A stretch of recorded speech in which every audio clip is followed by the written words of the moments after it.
All right, I'm just going to wait another minute or two just to see if... when you first log in, I do have to approve you, so sorry about the delay if you sat there for a little bit. Yes, this is being recorded. As soon as we're done, the system processes it. Sometimes Zoom works, sometimes it doesn't. I also try to do a backup recording with Camtasia. It's a software program that I've used for many years as a backup, just in case I lose the Zoom recording. And then that way I can edit it. Sometimes I don't get the opportunity to run Camtasia if I'm on a different computer, and then I rely on Zoom. And if Zoom, for whatever reason, doesn't record it and the recording doesn't come through, I don't have it for the week. So I apologize for that. But it takes like maybe about anywhere from 3 to 4 hours. We have to render it. Sometimes I'll edit a few things depending on if I plan on sharing this, in a public place other than just coaching.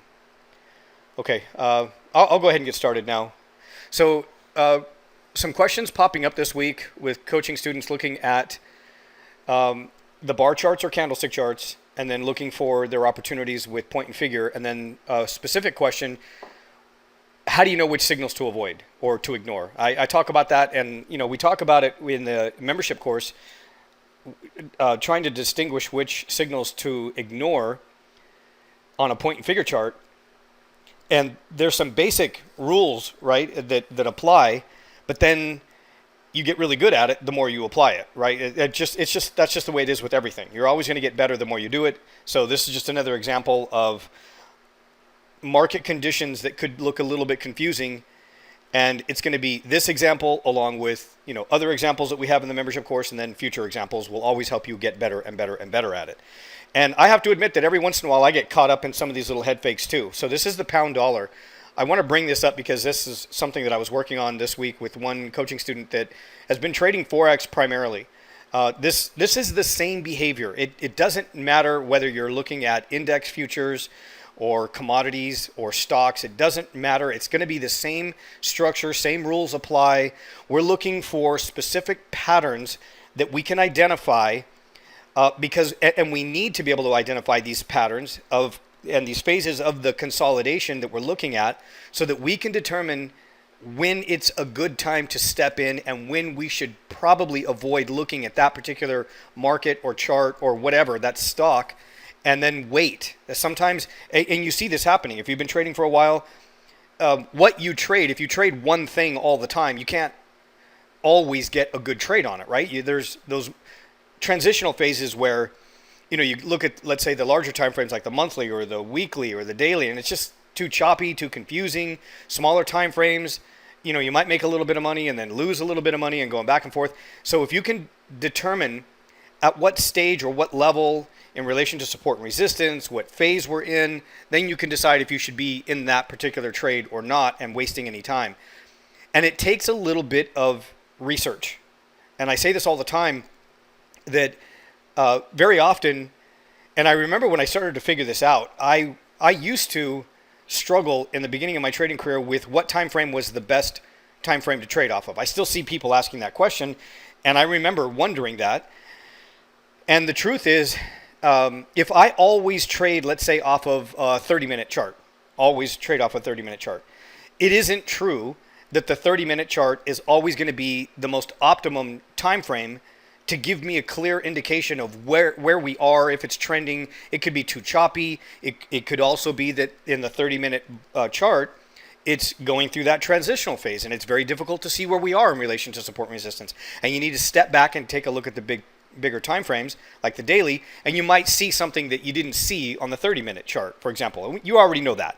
But it's really easy to sit down and look for a trade. I know, even though you already know it, and again, like I say, every once in a while I'll get caught in some of these moves. And I quickly can identify what's going on, and I can sometimes salvage the trade where I'm going to get out with 1, 2, 3, 4, 5 points instead of like 40 or 80 if that was my original target. But when I see that I'm wrong, I try to salvage the trade or minimize the loss. I don't have to take as big a hit because I know that I did something wrong. But it usually will happen if I make a mistake like that. It's that I'm not doing my homework the night before. So some people will start off, and I see this. Some people, some educators will say, okay, well, just before they sit down to trade, they'll look at the charts and they'll do that top-down approach, right? They'll start with the daily and then work all their way down. If the daily doesn't really show anything, they'll keep an eye on the weekly and the monthly as well, but they'll do that on the day that they sit down, just minutes before they sit down to start looking for a trade opportunity. And in my opinion, my personal opinion, and with my experience, it's better to do that kind of work after the close the night before. So that would be your homework, and then you work off of that homework chart and just keep making notes. And eventually, at some point, even if you're like, let's say, looking at the daily time frame, at some point, day after day after day after day, watching the market, watching the charts, and then doing your analysis, you're going to get a setup. Obviously, it's going to be fewer setups, but bigger trades on the daily time frame, for example. But you get the point. So the 30 minutes sometimes may look like it's setting up a particular trade, but then you don't know if this is actually like in an uptrend or is it in a downtrend. So if I tighten this up, this is a 30-minute chart, by the way. I'm sorry, 60-minute chart, pound dollar. So I'm going to tighten this up, and you can see here that if I roll this over to the trading activity this morning, like right around here, this is like, let's say, the Asian session going into the London session. So it looks like we were in a downtrend and then in a little uptrend, and we took out some key lows here. And this looks like it could, print some kind of a reversal. But if we don't stop and take a look at the bigger time frame, and you sit down in the heat of the moment, and you see something that sets up like this, and you didn't do your homework the night before, this is my experience, that's where I would make the mistake. Is that I either avoid doing it because I'm in a rush and I see a trade, and that's part of the reason why I don't like to do my homework minutes before I look for a trade setup in the morning. I'd rather do it at night, so that I'm well aware, I can think about it, I can sleep on my notes that I took, and sometimes I'll even take a screenshot or I'll print out the chart itself on the larger time frame so that I can have this information in front of me so that I know not to go long, let's say this pair. I should only be looking for short opportunities. We're going to dig deeper into this so that we can figure out, again, how to avoid certain signals with the point and figure. And I just want to stress how important it is to have that homework done the night before. To me, it just makes more sense.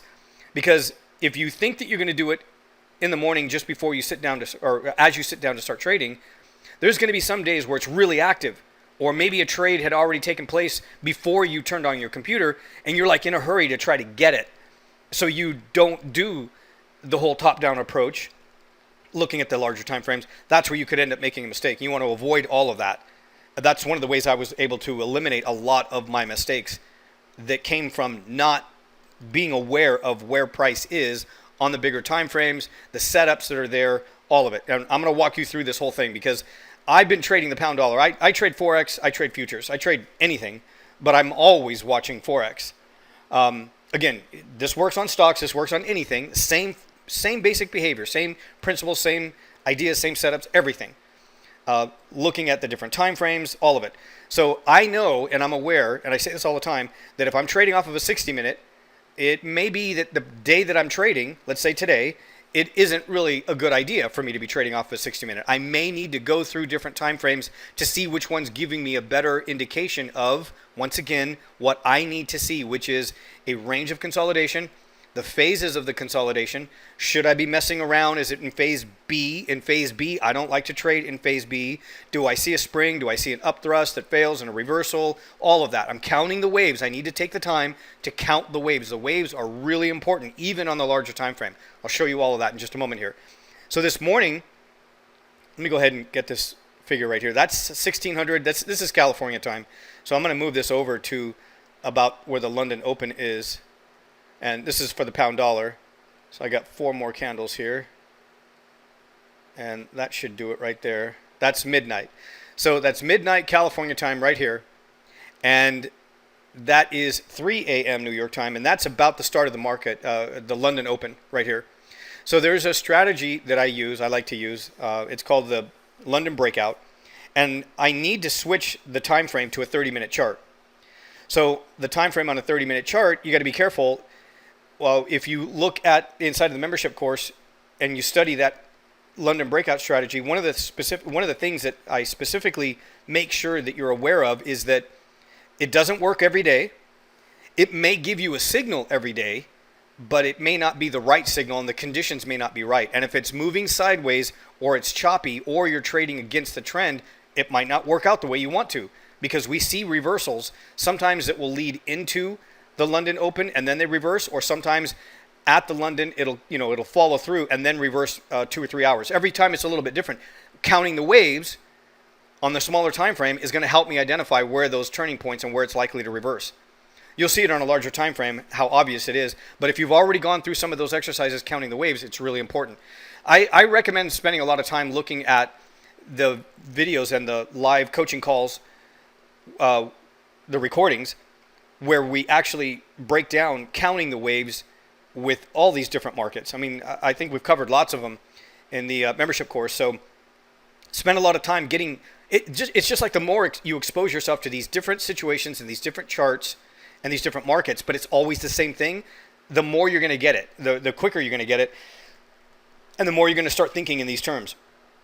So today was a relatively choppy day for the, you know what, I'm going to bring in another chart here just to make it a little easier. So this is my MetaTrader platform right here. And I want to show you the 30-minute, what it would have done. So I believe it's right around here. This is a 30-minute chart for the pound dollar. And I'm going to go ahead and open this up one more click. This candle right here where I'm moving my cursor is the first 30-minute bar at the London Open. So the rules go like this green bar right here. You can see it's kind of like a little morning star pattern right here. But in the wrong direction. So, but you find that out later on, right? Again, if you're trading in the wrong direction, it may not work. If it's choppy and moving sideways, again, it may not work. You've got to look at the conditions. Sometimes you can see it on the daily time frame. I also set that up in the examples of explaining how to use this London Breakout strategy. There are times when you want to avoid using this strategy because it may not work. And then there's times where it works out perfectly. So again, there's the first 30-minute bar. Let me put some kind of an indicator here. See if I can move this over. Sorry about that.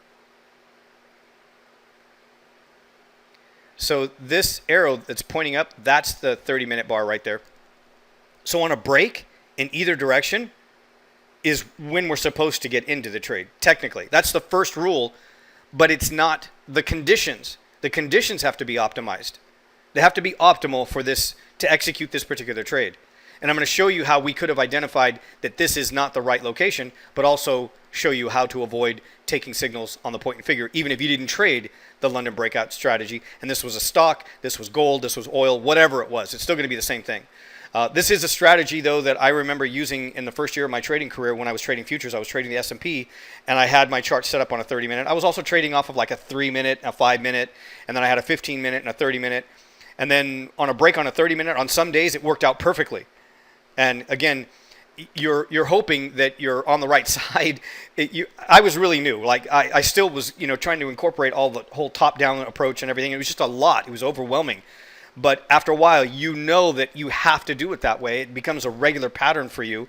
And it's the only way for you to protect your money and to make money consistently is by making sure that you follow these rules. And it's got to be a part of what you do. It's like when you are really good at your job, it took you a while to really get really good at that job, and you know what to do. There are certain things that you absolutely have to do, and new people come in and you train them and they go, wow, you're really good. How long did it take you to get this? Same thing. The more you practice, the more you do it. It's the same thing with everything, with everything.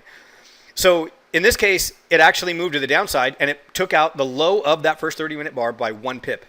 So that would justify, according to the rules of entry, to get into the trade and short it. And you can see it turned around and rolled right back up. And our rule is typically that if price takes out the high of that 30-minute bar, then we would just close out the trade and then wait. But you can see sometimes when it does that, there is a head fake, and then you go in the opposite direction and you go long, and you'll usually earn that back. But it didn't go anywhere. So why wasn't it going anywhere? We're going to break that down. So these were choppy conditions, and we were also looking at the opportunity. Initially, the sell was the right trade. But the fact that it was moving so choppy like this was we were looking at it moving upwards into this area of resistance. So we shouldn't have been messing around with it at all anyway if we were considering trading the breakout strategy or any kind of like a break off of that 30-minute. Remember, they work as long as the conditions are right. And it's important that you understand what those conditions look like. The rules of entry and exit are different than the rules or the conditions. And the conditions have to be optimized or optimal for you to even consider the trade to begin with. So there are going to be times when you're going to look at it and you're going to go from doing your homework the night before, I'm not even going to mess around with looking at the 30-minute. So let's say if you're in New York or on the East Coast and it's 3 o'clock in the morning and you want to trade the London Breakout, and again, this works with anything, but let's just say, for example, if you're trading Forex, you would know the night before, I'm probably going to avoid, and I do this, when I can see that it's not likely to work, I'll say to myself, there's no point in me waking up early to try to catch that trade because it's probably just going to continue to move sideways. And for the most part, I'm usually right. But then again, just like I keep saying, it's just a matter of how much you actually practice this. You see the setup thousands of times over the course of your trading career. That's what you want. You want to be able to make money, lose very little, so that you can stay in this business and just keep gaining and gaining and gaining more experience. Don't ever stop learning. So it's really choppy here. Anyway, the conditions. Now I want to bring everything back and move it out of the way. This is back to the 1 hour bar chart here. And what I want to do is I'm going to tighten this up one more click. Actually, a couple. And you can see it is pretty choppy here. I mean, if I look over to the right, I'm also going to be looking at the distance and how far price is actually moving, like how many pips, how many points it's actually moving. Is it moving aggressively? Is it, in a small, tight range? These are the things I want to be paying attention to. So I'm going to look over here to the right, and there's 37.60, there's 38.80. Up here we're at, let's see if I can bring in that. There we go, 39.12. So we're in a pretty decent range, which is pretty common for the pound dollar. But to consider, the other thing that I want to bring to your attention is that sometimes when you're looking at a range like this and you see it moving around like that, and you see a low and you see a couple of tests and it's moving up, and you see another test and it's moving up, and then another test, and let's see what happens here. Then it starts to break down. But it's really easy to convince yourself that maybe that test is actually the low. You're having a low here, here's the actual low, and you've got a little range going sideways in here, and then here's the low. Maybe it's ready to trade back up. And here's where I used to make a lot of mistakes when I first started trading, and I was just using the Fibonacci tool instead of analyzing the phases of consolidation. And this is a perfect example because I get that. Like sometimes people will think, I've been using Fibonacci. They'll think to themselves, or I used to think it, I've been using Fibonacci for a while. I'm pretty good at it. I know there's an extension tool. I'll wait for a 618 retracement.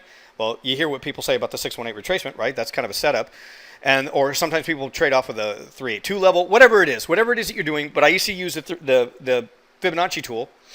So I would draw the Fibonacci tool, let's say from that low. Let me open this up again. From this low right here to, let's say, that high, and then measure the distance of that retracement. So let me see if I can bring this in here. I rarely use the Fibonacci tool anymore. So I've got about a 618 right down here. And then what I would normally think, let me open this up so it doesn't look so cluttered. There's the 618 level right there. What I would normally think is that if it's going to hold, and here's another test of that 618, then I'm going to trade it and try to trade it to the extension target. There's the 618 here, or somewhere in between. That's pretty extreme. If the larger time frames would indicate that it's likely to keep going higher, I would probably target that as my second target up here, the 1.618, based on the depth of the retracement. And I used to do that quite a bit. But in this case, it won't work. Watch, I'll show you how it trades out. You saw it just a moment ago. It goes right back down and takes out that low.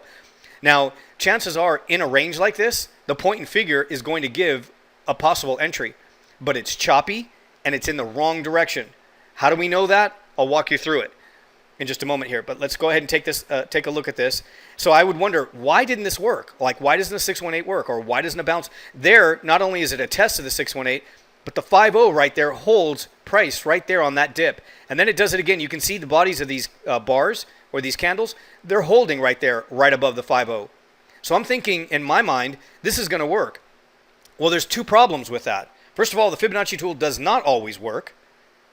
Counting the waves will work. It'll show me where the weaknesses are and where the turning points are.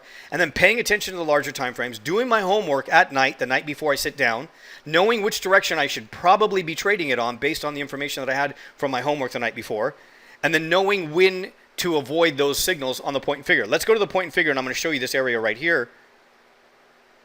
So this is the point and figure, and this is what it looked like this morning. So it starts to give these little things that look like entries right here. Looks like we have some tests. Looks like we formed a low, and then we test it again, and then here the whole thing rolls right over and takes all of it out. Like it takes all of these previous lows here. We're trading in the wrong direction if we're thinking that we're going to trade it back up. I would have traded it in the wrong direction if I was going to use candlesticks based on the Fibonacci tool and let's say some average or typical indicator and not volume. I would have thought that this is time to buy, and I'd be really frustrated. And I'm not. You'll notice that if I was only using that amount of information, and that's my limits of understanding price structure. You hear people talk about price structure on the internet all the time and on YouTube videos. I hear all these guys that look like they just started trading like 6 months ago. You go to their profile on Facebook, and they were like, and I'm not knocking anything, but you can see that they were like a manager at a fast food place or working at Walmart or something to that effect. Literally, I've seen that. I have seen a few people that are Forex educators, and they were doing that like a year and a half ago, posting things on their Facebook page, and now all of a sudden they're internet experts or marketing, Facebook, they're on Facebook, but they're trading experts, and they're going to teach you how to trade, and they're using, like, you hear them talk about the golden ratio. You've heard it all. I heard it all. I thought that was the way to trade, but there's a lot more to it. But what I'm getting at is if that's all the information that I had, and that's my limit to understanding price structure, then I would be disregarding all of this information, like analyzing the phases of consolidation, trying to figure out if I'm in an area of distribution or accumulation. These all mean something. Like, this is how it really works. This is where I should have started. That's what I'm getting at. You got to go back to the real legitimate basics, and that takes a lot more work. Everybody's looking for an easy solution, an easy answer. So this would be easy, right? Here's my low, here's my high, a good price swing, there's my 618, a couple of tests, it stops at the 5.0, maybe a little indicator down here at the bottom like the CCI or the MACD or whatever whatever I'm using, and I'm thinking here's a buy, right? And the candles are moving and they're closing higher, and it's got to go up here, and it doesn't do what you want it to do. Sometimes people will draw little tiny trend lines in here, and the minute it crosses it, they go long or they go short, and then you see that it just doesn't go that way sometimes. How do you avoid all that, right? Understanding price structure and looking for specific locations. This may not be an opportunity to trade at all. For some people it might if they're scalping, but for us it's not. It's not a good location. It's not a good place to trade it. Not thinking that we're going to go higher. So let's break down everything from the top-down approach and look at some of these larger time frames. Now, I'm going to bring this in here. Once again, this is that MetaTrader platform, and I'm going to go to the larger time frames. Like, I'm going to start off here with the monthly. This is the monthly chart. This looks really different now, right? Like right here, we've got this downtrend that goes all the way from the top up here. We're looking at about 2014, all the way down here to 2016, and then we've got to move up here. So this looks like a low, a high. Here's we've got the selling climax. Here's our automatic reaction. We're moving into phase B here. We could still be in phase B if this is an area of accumulation. It also may be an area of redistribution. So it may go sideways. Let me tighten this up again. And it may drop down and start moving a lot lower. That's also a possibility.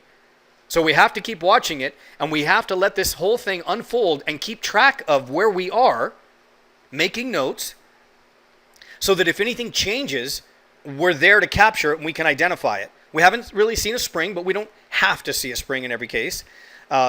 It's very possible that this could break out to the upside, and this could be an area of accumulation, and it'll move back up and out. But it looks like it's in a trading range. This is the monthly chart. Let's go to the weekly. So now we got the weekly here. So we've got a really good run up here, upswing. This goes from, this is February 2020, and we've got this. So this is the COVID reaction. It tops out here, February 2021. We start to move sideways. Again, this is a weekly chart. And I would do the same thing, whether it's stocks, whether it's index, futures, whatever. It doesn't matter. Commodities, anything. Forex, all of it. Bitcoin, crypto, all of it. The same thing. And then we've got this decent little move right up here into resistance, and start paying attention to where we are and what's going on here. So we had this old resistance point right up here, the dotted line, that was generated here on the monthly chart. So this is the monthly chart, and this is that resistance.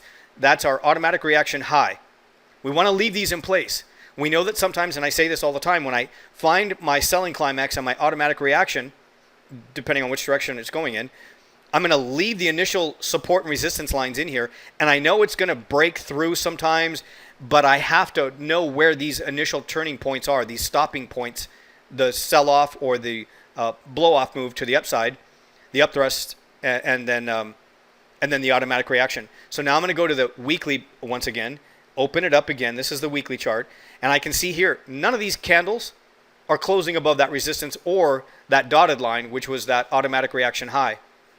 We're still traveling sideways. At this point, here's another one, and we're just moving sideways. We had one candle that closed below, but it didn't take out that low here. You can see where there's a hammer printed, and I'm sort of drawing my attention to some of these levels just to make sure that I know what's going on when I scan through the charts.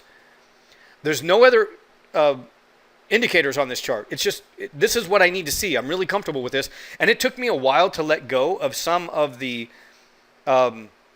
indicators that I was using because they weren't helping me. I thought they were, and I felt like I was trying to trade with my eyes closed. If I let go of these indicators, it took me a little while to really let go of those indicators. But I won't look at indicators anymore. I will have them on another chart where I've got candlesticks. But again, as I say all the time, it's just for me to glance through and look. It's not the basis for an entry. It's just to give me an idea of whether or not I'm seeing maybe confirmation of additional weakness or strength, whatever it is. But volume is the key here. Volume is the key. We're going to go to another chart here, and I'll walk you through all of it in just a moment. These little boxes right here, you can see all I'm doing is marking off the fact that you've got a high. This high didn't take out that high, and the most recent high didn't take out any of the other previous two highs in this little area right here. So that's also telling me something, right? We know that price continues to remain suppressed. It's holding lower. There's a lot of pressure to the downside. There's a lot more. In many cases, we want to find signs of whether there's urgency to the downside, right? There's a lot of momentum as opposed to the 1, 2, 3 moves up, and then bam, it drops right back down again. These are clues. We're looking for this stuff. That's another reason to not have a bunch of indicators on the charts. I used to have Bollinger Bands and like 3 different indicators and a wave moving averages. And I had a wave moving average. It was a 34 EMA, open, high, low, close, all of it. I mean, I did all of that, and it was just a mess. There was so much going on in here. This is clean. This is all you need. So, and then of course, volume. We're going to get to that in a moment. But this is the weekly chart. So we've made our way down to the weekly chart. Now I'm going to walk you through the daily chart, and this is my daily chart. Thinkorswim platform, daily chart. Now we're going to start looking at volume. So you can see we're looking at the same area right here. Daily chart. So I'm going to go over here just so you can confirm. This is the daily on the MetaTrader.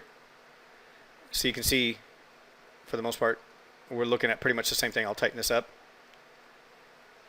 Basically the same thing. So we see lows and price swings at not taking out or exceeding the previous pullbacks and these highs. And you can see again, we've got these little lows right here. So let's open this up, and then we're going to start counting the waves. So we know where, sorry about that, I'm going to do it again. We know where some of our key levels of support and resistance are, all right? We had a channel over here that was running all through, this goes to, I remember this. See if I can bring this in. Sorry about that. There we go. Long uptrend channel. I mean, this goes all the way through from like 2020. This is a daily time frame again. Let me see if that's as far as I can go on this one. I can change the setting to pull in more data, but you get the point. Let's continue to move on. But I want to show you how I'm counting the swings here, counting the waves, and then looking at volume. I need volume in order to be able to count the waves. Yes, there are some tools and some software that will automatically count these waves for you. So this is the daily time frame again. Here's the high. This goes back to September 3rd. Get printed a high. I'm looking at this reversal, 183,000 contracts, and then we get this strong reversal here. 3 days in a row, 226, pretty significant. So we could expect maybe a little more follow through to the upside. A little pullback here with 61. You get the point.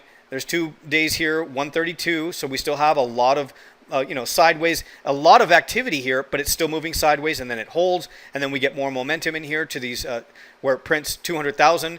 We get a pullback here, 276,000. That's pretty significant. That could mean that it's either going to move sideways or that it's going to start eventually. This could be a sign of weakness at this point, is what I'm getting at. And you can see it here. By counting the waves, you clearly see. There's no mistaking. We're not guessing, and we're not looking at a little indicator down here that's lagging to help us read this.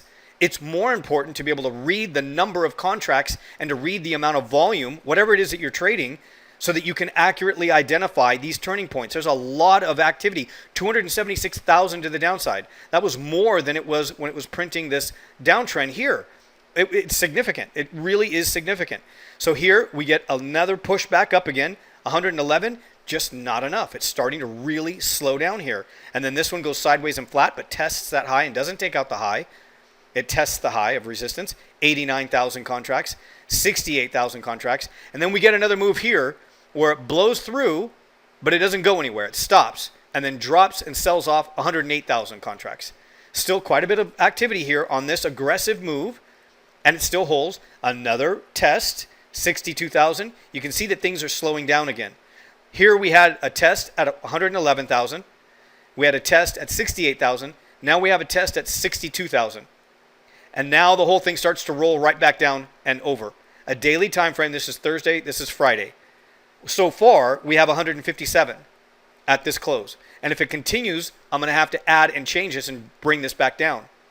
But this clearly shows you the reversal and the amount of volume and the participation, the aggressive behavior. Is there urgency to the move up to break out, or is there urgency on the way to sell and get out of the way, get out of your positions? What is this? That's what we're getting at. When we tighten this up now, we see that we had a high that goes back over here. This is June 1st, 2021. And then, we've been sort of in this little weird downtrend, but we are moving sideways. This area right here, where I'm moving my cursor, it starts from July 20th with a high right here of July 29th.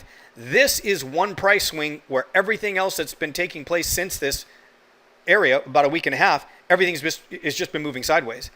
So to me, in my mind, price is not at a key level of support.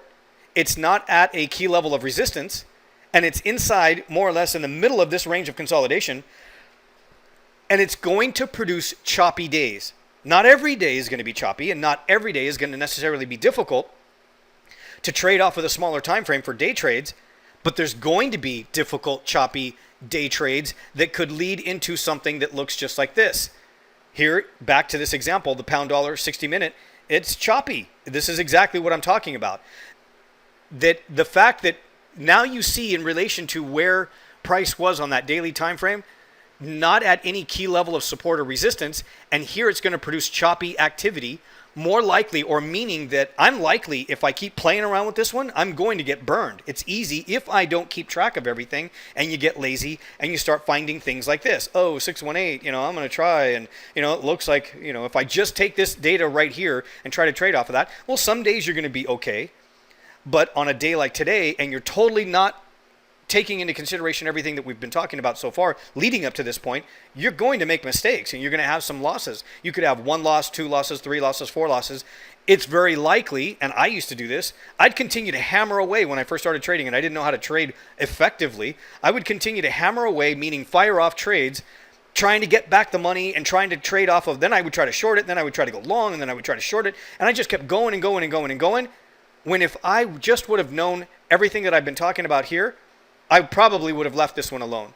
So in my mind, this one is one that I should probably leave alone. At the end of the day, I'm going to record this on my homework and say, well, there's probably no real reason for me to be trading this one or to be too aggressive in trying to or wanting to trade this one because of where it is and at what phase we're in as far as this accumulation or reaccumulation or distribution or redistribution. That's what I'm getting at. And sometimes if I go to the 1 hour time frame, it may not look very clear. I may not be able to really get a good angle on, whether or not it's accumulation or distribution. So it's very, very important. Now, let's go to the point and figure and take a look at, again, some of the false entries. How do we know to ignore it? Because we're doing our homework and we saw everything that we looked at on the daily time frame. And remember that I actually started with this chart going all the way back to the weekly, the monthly. That's what I'm talking about. And here on the monthly, you can also see a few things going on. Sorry about that. Here, this is the monthly chart. You can see we've got a really solid, like tweezer top right in here. This resistance point is really holding this level of resistance. It's holding really effective. It's very effective here. It's holding really well. So the pressure is to the downside, in my opinion. So with all of this information and then going back over here, you would have known the night before, no point in trying to go long. Where are you going to trade it to? Better off to start looking for short opportunities. Now, I want to say something else. Sometimes it's kind of scary, right? You're looking at this and you see that it's choppy. You see a couple of signals to go long. You see a couple of signals to go short. Here's resistance. Here's support. Where is it going to go? You're thinking, even if you try to sell it here, should you sell it right into that support level? That's not very far, right? We're looking at a low of 37.73, and these lows are printing 65. I mean, it's not even 10 points. Why would I even bother with that, including the spread? You know what I mean? It doesn't make any sense. So what in a situation like this, it may not be that good an idea to mess around with this one at all anyway. It may, even if it ends up moving like this and it produces like a 40 or 50 point move, is there a better opportunity? Is there another trade opportunity that makes more sense and is much more structured? That's what I'm getting at. So you got to know how to identify which signals to avoid on the point and figure, which all starts with your analysis. And here, we're looking at a daily time frame, and this looks really clear, and this is really easy. But it might be that the daily time frame is going through a transitional phase, and I might have to go to a weekly time frame or a monthly time frame to see this. And it may be that the daily chart is actually starting to look like this chart. That's also a possibility. It may be that the daily chart is this messed up, and it's just really choppy, and it's hard to see.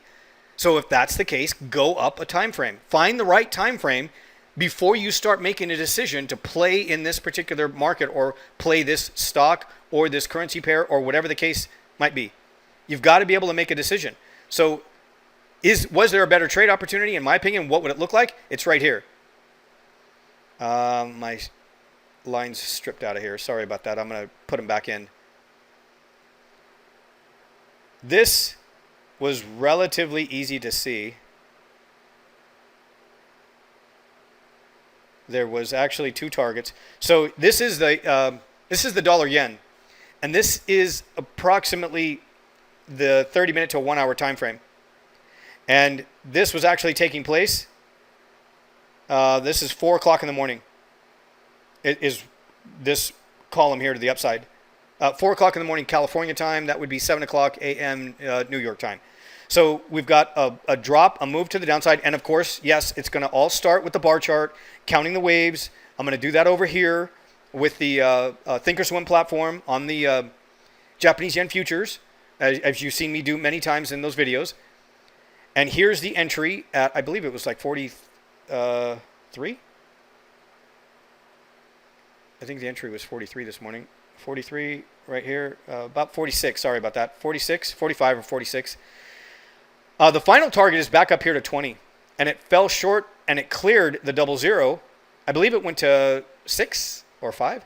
But this shows it stopped right there and topped out at 4. So I had to close out the position because it's Friday. It's the end of the day. I got to get out of the trade. I'm not going to hold it through the weekend. But you get my point. There's likely to be a pattern and a setup that makes more sense to trade, and it's easier to read, easier to see, and a lot less stress involved in the trade.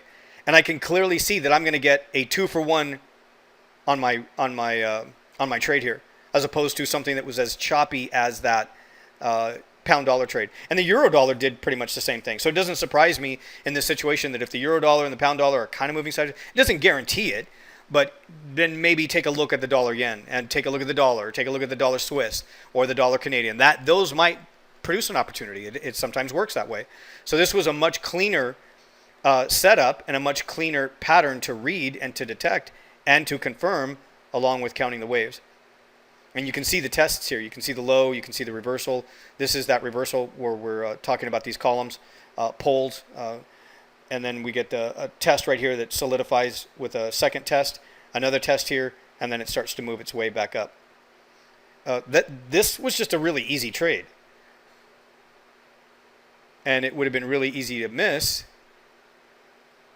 if you're busy staring at something like this the whole time, thinking that you're seeing a bounce, thinking that maybe it's a 618 retracement, something to that effect, and maybe some kind of a moving indicator at the bottom of the charts. So hopefully that helps with this idea and these concepts that we want to be doing our homework at the end of the night, and we don't want to do it in the morning. Like sometimes you want to refresh your memory and you've got notes. There's nothing wrong with that. But don't do a lot of the work that's going to take a lot of time, because you're going to be thinking to yourself, the market's on. It's open. Like trades are moving. I'm going to miss a trade if I don't hurry up. So you may cut corners and you may not look at everything. And if something doesn't make any sense, you might just disregard it and not look at another time frame that does make sense. Don't move on this trade or any particular market until what you're looking at starts to make sense. If you cannot identify a decent location or something that makes sense, according to the amount of experience that you have to be able to read the markets like this, at this point, don't make a move on it. Look for something else. And let's say you don't find it. Let's say the dollar yen didn't produce that trade today. Then you're just going to have to wait longer. Again, this is also a great opportunity. When I say this over and over again, this works in stocks. This works in, I could have looked at, like, let's say the Dow or gold or oil or whatever it is that I'm trading today. This is a perfect opportunity to keep looking. It really is an opportunity to trade other markets instead of staring at one. I remember I did a test in my first year of trading, and I kept hearing and reading all these different ideas.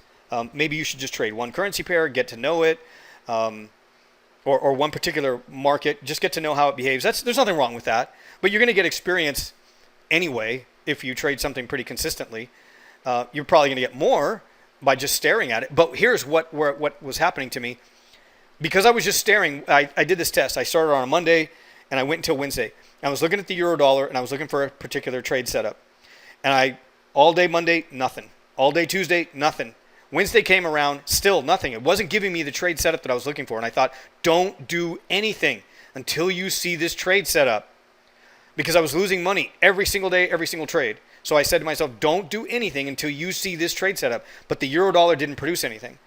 So by Wednesday, I'm getting pretty agitated. I wake up in the middle of the night to trade at the London Open, right? And it's like 10 o'clock in the morning California time. So I'm already working 10 hours with no trades. And I did it Monday, Tuesday, and Wednesday. And right shortly after 10 o'clock Wednesday, I sit back and I think, okay, I'm just going to take a look at the pound dollar. So I open up the pound dollar chart, and there was the particular trade that I wanted to execute. And I told myself I wasn't going to do anything except for that particular setup. And it was on the pound dollar. So I missed it because I was just staring at the euro dollar, and there was no opportunity. And I realized at that point, it's pretty easy.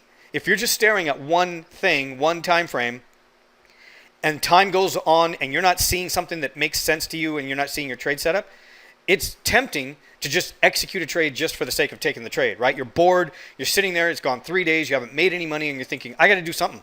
No, you don't. You don't do something until you know it's the right thing to do. Like, do not execute a trade until there is absolutely no doubt. You have no doubt in your mind that this is a picture-perfect trade and it's going to work. You might be wrong, but you have no doubt because of all the work that you did leading up to the moment that you execute that trade. That's how you want to perform. You want to have that kind of discipline so that when you know you get into the trade, you know you've done everything you're supposed to. It's critical. It really is. And it's going to produce opportunities. And keep in mind, not every day It's not true that every day the charts are going to look the same, or the 5-minute is always going to give you a trade, or whatever the case might be. You're going to have to start digging and moving around because the market's constantly transitioning, and these transitions take place on the smaller time frame. Then they start moving their way up to the bigger time frame, and then they keep cycling and they keep making this big circle. They're just cycles everywhere in the markets, and it's important to recognize that as well.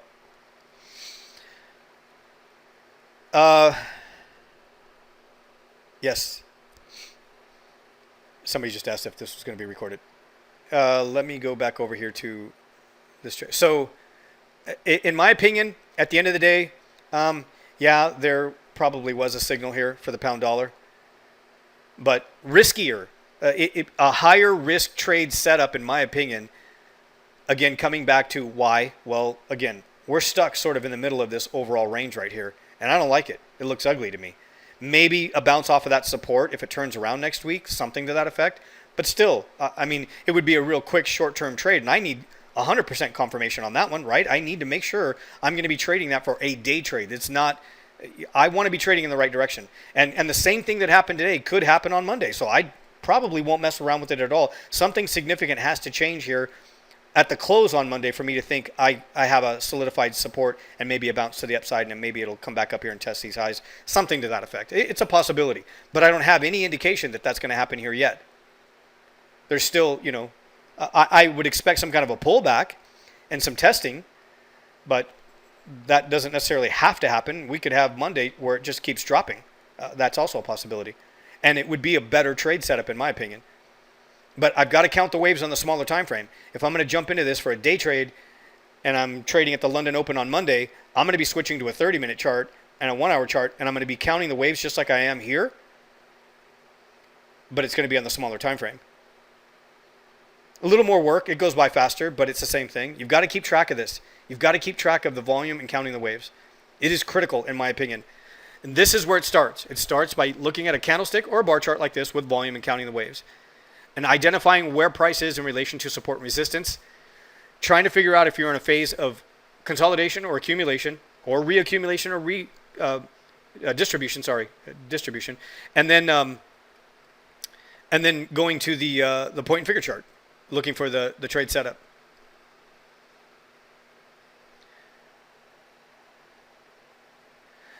Stop loss placement. Well, stop loss placement is going to come from the point and figure chart. Let's see. We know where our stop loss is going to be. I mean, if we're going to short it here, we know where our stop loss, and we can calculate. And this is choppy. If it gets too choppy where it's difficult for you to calculate the data and the number of columns to figure out some kind of a target, again, don't trade it. Don't look at it. There's one that's going to be easier if you just keep looking. And this was easier. 1, 2, 3, 4, 5, 6, 7, 8, 9, 10, 11, 12 columns. 12 columns times how I set up and constructed this chart. And if you want to watch those videos, it's in the membership area. I believe it's module 1, how I'm constructing the chart, or also the point and figure area.